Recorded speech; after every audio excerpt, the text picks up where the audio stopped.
하나님의 유기적인 구원의 결론적인 내용을 나누고 있습니다. 기본적인 계율을 알고 이 마지막 때 교회의 타락으로 인하여 우리 하나님은 7배나 가된 성령의 역사로 그분의 뜻을 이루어 내십니다.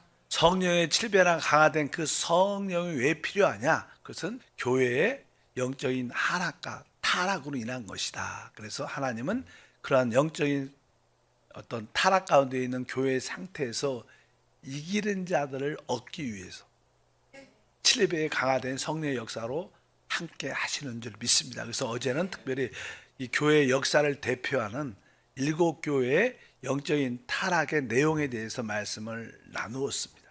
각 교회마다 어떠한 주님께서 책망할 일에 대한 이야기를 쭉 하죠. 그것은 교회의 연약한 부분들, 교회의 하락과 타락을 의미했습니다. 그러면 어떻게 우리 하나님은 이 교회의 타락에서 우리를 구원해낼 수 있는가? 어떻게 우리를 이기는 자로 만들 수 있는가? 실제로 교회의 역사를 보게 되면 주님이 오실 때 이 땅에는 4종류의 어떠한 교회의 모습이 있습니다. 4종류의 교회의 모습. 첫 번째 교회의 모습은 우리가 캐톨릭이죠. 캐톨릭이 아주 오랫동안 교회를 이끌어왔기 때문에 캐톨릭 교회, 왜 두아디라 교회라고 말합니다. 그래서 이 두아디라 교회부터 4교회는 계속 주님이 내가 올 때까지, 그러니까 주님이 올 때까지 그게 그 교회가 존속한다는 거예요. 내가 올 때까지 그런 표현이 기록되어 있는데 3장 다 같이 한번 읽겠습니다. 일단은 먼저 우리가 교회가 이 타락으로부터 이기려면 기본적으로 우리가 성령의 강권적인 그런 말씀을 우리가 받아들여야 되죠. 이 3장 3절과 6절을 먼저 읽어보면, 그러므로 내가 어떻게 받았으며 어떻게 들었는지 생각하고 지켜 회개하라. 만일 일깨지 아니하면 내가 도둑같이 이르르니 어느 때 내가 이럴지는 내가 알지 못하리라. 기 있는 자는 성령이 교회에게 하시는 말씀을 들을지어다. 여기 특별히 4대 교회에 대한 말씀이 기록되어 있는데, 이 4대 교회는 캐톨릭 다음에 개신교를 의미하는데, 여기 보니까 내가 도둑같이 이를 것이다. 주님이 오신다는 거예요. 귀 있는 자는 성령이 교회에게 하시는 말씀을 들을지어다. 또 11절과 13절도 빌라델비아 교회에 향해서 내가 속히 오리니 내가 가진 것을 굳게 잡아 아무도 내 면류관을 빼앗지 못하게 하라. 기 있는 자는 성령이 교회에게 하시는 말씀을 들을지어다.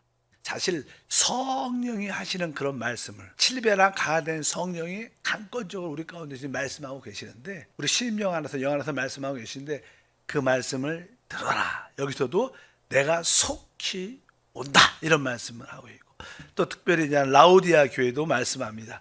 3장 20절과 22절 읽어보니까 볼지어다 내가 문 밖에 서서 두드리노니 누구든지 내 음성을 듣고 문을 열면 내가 그에게로 들어가 그와 더불어 먹고 그는 나와 더불어 먹으리라. 기 있는 자는 성령이 교회에게 하시는 말씀을 들을지어다. 여기서도 내가 문 밖에 서서 두드리겠다. 주님이 오신다는 그런 의미를 말씀하시고 성령이 교회에게 하시는 말씀을 들을지어다. 이 마지막 때 우리가 타락으로부터 이기려면 성령의 말씀을 사모해야 돼. 진짜 성령의 말씀. 사실 성령은 부활하신 생명 주는 영이신 줄 믿습니다. 그분은 한편적으로 바로 우리 영 안에 와 계셔서 우리 심령 깊은 곳에서 계속 말씀하십니다. 그 말씀을 들어야 우리가 모든 타락에서 이기게 될 줄 믿습니다. 두 번째는 우리가 이기는 자가 되려면 우리는 항상 영 안에서 살아야 해요. 실제로 우리는 그리스도를 따른 자들입니다. 근데 그리스도를 따른다는 게 무슨 뜻일까? 그리스도를 따른다. 그러면 그분을 따르려면 그분이 어디 계신 걸 분명히 알아야죠. 그냥 말로만 그리스도를 따라 이렇게 말할 수 있지 않죠. 계시록의 14장 4절, 이 사람들은 여자와 더불어 더럽히지 아니하고 순결한 자라 어린 양이 어디로 인도하든지 따라가는 자며, 이렇게 보면 어린 양이 어디로 인도하든지 따라가는 자.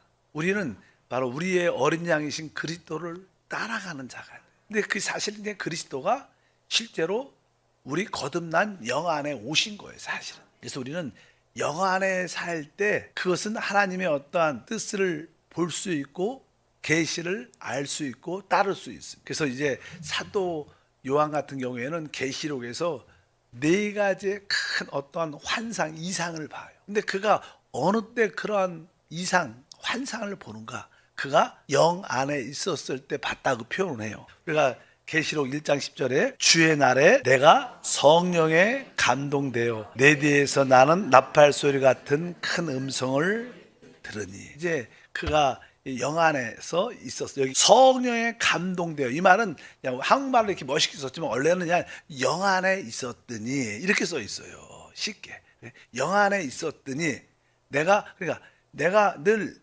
생각이 아니라 내 심령 깊은 곳에 계신 그 영 안에 있을 때 나팔 소리 같은 소리를 들어 주님을 보게 돼요. 그러니까 우리가 영 안에 있을 때 주님을 보게 되고 주님의 음성을 듣게 된다는, 내가 성령에 감동되어, 이런 표현은 한국말로는 멋있게 들리지만 이게 실제로 무슨 말인지를 잘 몰라요. 내 성령에 감동되어, 이 감정적인 문제인가? 그게 아니라 내가 영 안에 있을 때. 그래서 두 번째는 4장 2절도 마찬가지입니다. 내가 곧 성령에 감동되었더니 보라 하늘의 보좌를 베풀었고 그 보좌 위에 앉으신 이가 있는데, 그러니까 하늘이 열리고 하늘의 보좌를 볼 수 있는 것은 뭐예요? 내가 영 안에 있을 때만 그것을 볼 수 있는 거예요. 여기도 내가 영 안에 있을 때 열린 하늘 위에 있는 하나님 보좌를 보게 돼요. 17장 3절도 곧 성령으로 나를 데리고 광야로 가니라. 이게 뭐니까 내가 영 안에 있었더니 나를 데리고 광야로 가더라. 이렇게 내가 보니 여자와 붉은빛 짐승을 탔는데 그 짐승의 몸에 하나님을 모독하는 이름들이 가득하고 7머리와 10뿔이 있으며, 이것도 내가 영 안에 있을 때 바로 이 세상의 음녀를 본다는 거예요. 영적인 음녀, 잘못된 종교 통합된 그런 교회의 상태를 본다는 그런 뜻을 의미합니다. 마지막으로 21장 10절도 성령으로 나를 데리고 크고 높은 산으로 올라가 하나님께로부터 하늘에서 내려오는 거룩한 성 예루살렘을 보이니, 이것도 정확하게 표현이 똑같은 네 단어는 다 내가 영 안에 있었더니예요. 그러니까 새 예루살렘을 봐요. 우리의 모든 계시는 사실 영 안에서 이루어지죠. 그래서 우리가 사도 바울이 우리에게 지혜와 계시형을 구하라고 말합니다. 그럴 때만이 참된 비전, 이상, 환상을 볼 수 있다는 뜻을 의미합니다. 그래서 우리가 이 마지막 때 이기는 자가 되려면 어린 양을 따른 자가 되는 자인데, 어린 양을 따른다는 것은 우리가 늘 영 안에서 살 때 영 안에 계신 그리스도를 따를 수 있다. 그것이 바로 우리로 하여금 이기는 자가 돼. 그 역사를 우리 가운데 말씀하시는 줄 믿습니다. 그러면 우리가 왜 이러한 교회 타락에서 구원을 받아야 되는가? 사실 우리 주님은 그분의 신분을 얻기 원하십니다. 사실 이 우주에는 영적인 로맨스가 있습니다.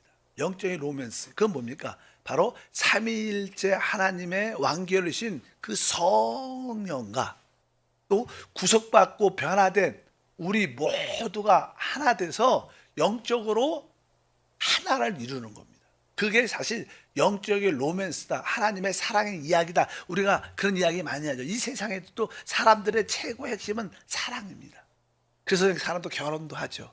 이것은 하나의 그림자죠. 진짜 우주적인 로맨스가 있는데 바로 우리의 신랑이신 성령과 그분의 신부인 구속받고 우리가 변화된 우리와 이 영적인 로맨스가 성경의 내용이고, 그래서 이 우주를 다스리는 이야기가 사실 성경의 이야기인 줄 믿습니다. 그러려면 우리가 주님의 신부로 우리가 세워져야 돼요. 주님을 신부로 세워진다는 것은 우리가 개인적으로 신부가 되는 게 아닙니다. 우리는 우리 교회가 그리스도의 신부라는 것은 우리 모두가 영적으로 변화되어 하나 될 때, 단체적으로 우리가 하나 될 때 그 교회가 신부예요. 성경에서 신부. 그래서 그것을 우리가 그리스도의 몸을 건축한다, 이런 표현을 해요. 교회를 건축한다. 교회를 건축한다는 것은 우리 모두를 하나로 될 수 있도록 변화시키는, 우리가 지금 그렇게 성장하고 있죠. 계속 이 유기적인 생명의 구원이 무엇입니까? 결국 우리가 거듭나고 거룩하게 되고 새롭게 되고 변화돼서 모든 성도들과 하나가 될 때 우리 안에 그리스도의 형상이 나타나고 결국 우리는 영화롭게 될 겁니다. 그런 이야기가 바로 그런 뜻으로 우리 모두가 그리스도의 신부가 되기 위해서 바로 그리스도의 몸으로 건축되기 위해서 우리가 구원을 받아야 되는 거예요.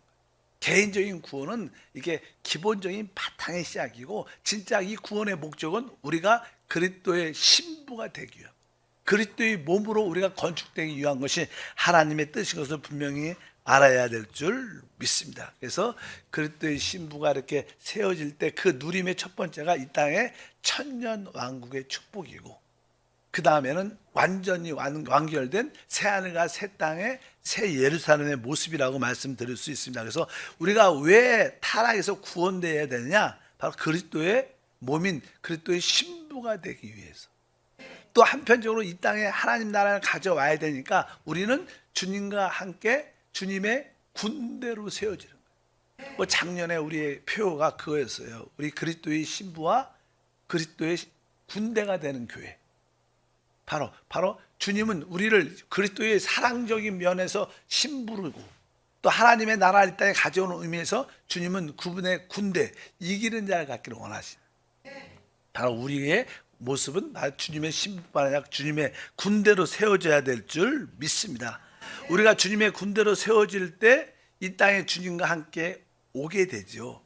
오게 될 때 바로 이 땅에 적 그리스도와 거짓 선자가 이제 결박을 당하고 이 땅에 하나님 나라를 세우는 역사가 함께 할 줄 믿습니다. 그래서 아까 신부에 대한 이야기도 있고 또 한편적으로 군대에 대한 말씀이 계시록 19장에 11절과 14절에 보니까 이렇게 기록되어 있습니다. 또 내가 하늘이 열린 것을 보니 보라, 백마와 그것을 탄 자가 있으니 그 이름은 충신과 진실이라. 그의 공의로 심판하며 싸우더라. 14절에 하늘에 있는 군대들이 쉬고 깨끗한 새하포 옷을 입고 백마를 타고 그를 따르더라. 우리 주님께서 백마를 타고 이 땅에 오시는데 그때 주님의 신부된 우리, 주님의 군대된 우리가 그 백마를 타고 주님을 따르면서 이 땅을 어떻게 심판하고 하나님 나라로 세우는, 여기 막 군대란 말, 백마를 타고 그를 따라 군대들이, 바로 우리가 왜 이 교회 타락에서 주님의 신부와 군대로 세워질 때 이 땅에 하나님의 나라가 완전히 세워지는 역사가 일어나기 때문에 하나님이 우리를 이 마지막 때 교회 타락에서 이기기를 원하신다 이렇게 말씀하고, 근데 오셔갖고 이제 주님은 어떻게 해요? 이제 사단을 결박하죠. 사단을 천년 동안, 이 땅에 천년 동안 하나님의 통치가 이루어지고 그리고 나서 이 세상이 끝나니까 하나님은 바로 이 세상에 하나님 나라가 임하기 위해서는 사단을 결박하여 천년 동안 무조용에 던져질 것이다. 바로 우리가 주님의 신부와 군대가 돼서 주님과 함께 바로 그 일을 행하러 오는 것, 사단을 결박하러. 계시록 20장 1절과 3절에 대한 사단이 묶이는 이야기가 기록되어 있죠. 또 내가 보매 천사가 무조용의 열쇠와 큰 쇠사슬을 그의 손에 가지고 하늘로부터 내려와서 용을 잡으니 곧 옛뱀이요 마귀요 사단이라. 잡아서 천년 동안 결박하여 무조용에 던져 잠그고 그 위에 임봉하여 천년이 차도록 다시는 만군을 미혹하지 못하게 하였더니 그 후에 반드시 잠깐 놓일 것이다. 그래서 천년 동안 그를 무조용에 던져놓고, 근데 뭐 뒤에 보니까 잠시 천년 끝부분에 잠시 풀려나서 이제 그와 다시 한번 이렇게 반역하는 모든 이 땅의 사람들을 완전히 멸하고 이 세상이 끝나고 새하늘과 새 땅이 시작되는 그런 이야기가 쭉 기록되어 있습니다. 그럴 때 바로 이 천년 동안 이 땅에 하나님의 나라가 세워지는 줄 믿습니다. 그리고 결론은 이 성령과 신부가 하나 되는 결론입니다. 계시록 22장의 결론인데 17절에 보니까 성령과 신부가 말씀하시길 오라 하시는 도다. 이게 이제 계속 교회에서는 계속 성령의 교회에게 하시는 말씀을 들어라, 계속 그렇게 얘기했는데 이제 성경 결론은 뭐예요? 이제 이 성령과 신부인 교회가 어떻게 됐어요? 하나가 된 거예요. 진짜 하나가 된 거. 그래서 같이 말아요. 여기서 그냥 성령과 신부가 같이 말하는 거 지금이요. 성령과 신부가 말씀을 오라 하시도록 같이 말하는 거. 예, 우리 주님은 바로 그 성령은 무엇입니까? 삼위일체 하나님이 결국 죽음과 부활을 통하여 우리가 7배로 강화된 성령이 사실 우리 하나님의 최종적인 결론입니다. 그리고 우리가 구속받고 새롭게 되고 변화된 우리의 결론은 우리는 신부예요. 그래서 드디어 성령과 신부가 하나 되는, 그래서 이 우주를 다스리는 이야기가 성경에 대한 이야기라고 말씀을 드릴 수 있습니다. 왜 우리가 이 마지막 시대에 이 교회의 타락으로부터, 교회의 하락으로부터, 교회의 연약함부터 이겨야 되는가? 그것은 바로 이 하나님의 뜻과 목적을 이루는 자가 되기 위한 것이다. 이럴 때 성경은 이렇게 결론을 짓죠. 그래서 우리가 이 마지막 시대에 이 생명을 우리가 영접했고, 이 생명은 계속 성장합니다, 우리 안에서. 그럴 때 여러분들은 거룩하게 분별되고 새롭게 변화돼서 우리 모든 지체와 이렇게 하나가 돼요.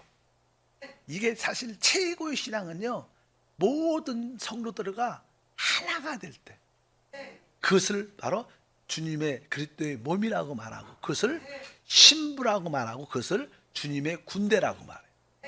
그럴 때 이 세상의 모든 사단을 결박하고 이 땅을 끝내며 하나님의 나라 통치를 가져오고, 바로 이 우주에 바로 주님과 우리가 영적인 결혼을 통해서 하나됨을 통하여 통치하는 역사를 성경의 결론이라고 말해요. 그래서 그 일을 주님이 우리 안에서 행하시고 계시다. 그러니까 우리는 너무 세상 일에, 먹고 사는 일에 너무 그렇게 붙잡히고, 그건 다 속는 거죠. 진짜 참된 거, 우리 주님이 참된 양식이고 주님이 참된 음료예요. 그분을 영적으로 참된 양식과 음료를 받아들이면 우리는 영원함을 누릴 겁니다. 주님은 그 일을 합니다. 그런데 이 일을 사단이 미혹해서 많은 자들을 멸망으로 이끄는데, 우리는 이 계시의 말씀을 깨닫고 내 안에서 생명으로 우리를 구원하시는 그 생명의 구원을 누리길 바랍니다. 결론적으로 주님의 구원은 예수의 피로 말미암아 우리에게 죄 사함을 주셨습니다. 그래서 과거와 현재와 미래의 모든 죄의 문제는 이미 해결됐습니다. 그러나 그것은 바로 우리에게 생명을 주기 위한 것인데, 우리 거듭난 영안에 하나님의 생명이 씻겨졌고, 그것은 결국 성령에서 주님의 신부로 만들어낼 것이다. 그래서 결국 바로 삼위일체 하나님의 완결이신 총체이신 성령과 이 구속받고 변화된 우리의 결론인 신부와 이렇게 하나 딱 된다. 그래서 계시록은 성령과 신부가 하나 되는 이야기로 끝납니다. 여러분들이 그러한 은혜와 축복이 있기를 축복합니다. 하나님 감사합니다. 성경의 전체적인 그림, 하나님의 역사의 전체적인 그림을 보게 도와주시고, 사단의 미혹으로 말미암아 죄 가운데 있었던 우리를 그분의 피로 구속하시고, 이제 하나님이 원하시는 그 아들의 생명을 우리 안에 주사 거듭나게 하시고, 우리 안에서 우리에게 그리스도의 신부가 되도록 영적인 성장을 갖게 하심을 감사합니다. 우리가 거룩하게 새롭게 또 변화되어 그리스도의 형상을 본받아 영화롭게 되어가는 가정 가운데 있습니다. 이 마지막 시대에 모든 교회가, 모든 성도가 교회의 타락으로부터 구원받게 도와 주셔서 주님의 신부로 군대로 세워지는 최고의 은혜와 복을 얻게 하옵소서. 주 예수 이름으로 기도함나이다.